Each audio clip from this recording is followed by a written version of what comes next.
We also notice that God the Father's head is in the prefrontal cortex, where the brain has its highest degree of higher order thought and creativity. But what if the only means to tap into this and move beyond this reptilian brain of fight or flight is to balance the muscle? The mental athlete will know that he or she must be balanced above all else. And that balance can only be achieved intellectually by having an understanding of music and its equal mirrored opposite across the corpus callosum, mathematics. Math and music are simply representations of two opposite sides of our brain. But that's also true as well for visual art, which we have near our occipital lobe at the back of the brain. And its mirrored opposite representation, in this context, is the natural sciences. So we can now see the brain as a different kind of receiver that ultimately is intended to ignite and activate the center right amid the corpus callosum, the connective tissue that allows us to both think and feel simultaneously. As we can balance our brain muscle through our study of the quadrivium, then we can actually activate the pineal and pituitary glands. And when we do so, it forms a Merkaba. That Merkaba allows us to access different fields of awareness that are above and beyond our third and fourth dimensional planes of understanding. The philosophers knew this. And yet, it was something that could be very dangerous during their lifetimes. Because as they got to this point of higher knowledge and ascension, their lives were at risk. And this has been seen over and over and over again throughout history.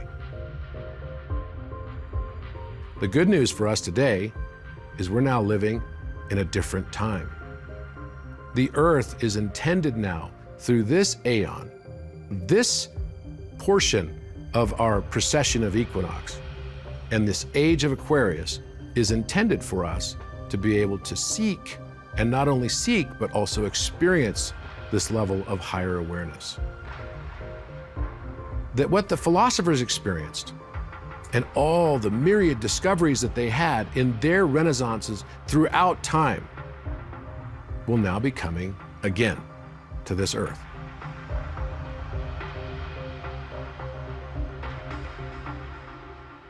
Carl Jung was a very famous psychologist and psychiatrist.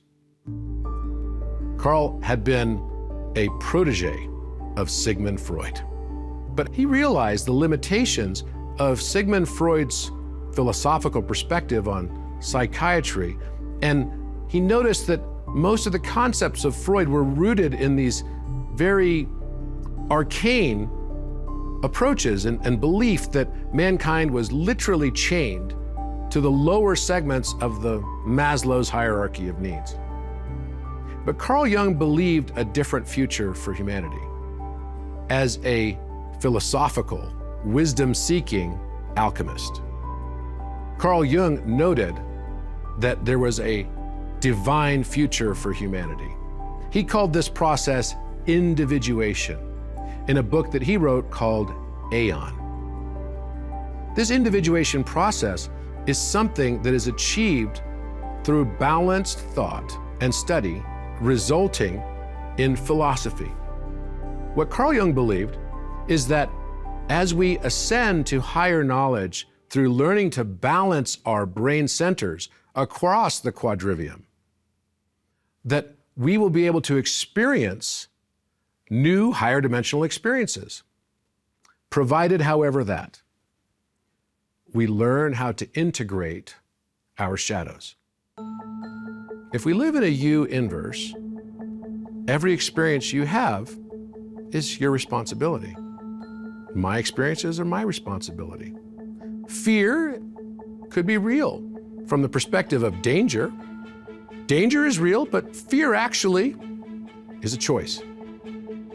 how we interact and deal with the deck of cards that we are dealt on a day-to-day basis is what defines our reality, not the deck of cards that we're given. Every moment that we experience can either be the best or the worst. The choice is up to us. How we decide to perceive the world defines our ultimate experience with it. And Carl Jung understood this, and he taught this in the concepts of shadow integration. Whatever we're judging in other people is actually what we do and simply don't want to acknowledge in our conscious minds. And as we understand this, we start to see the world around us in a very different way. This is the mirror of consciousness.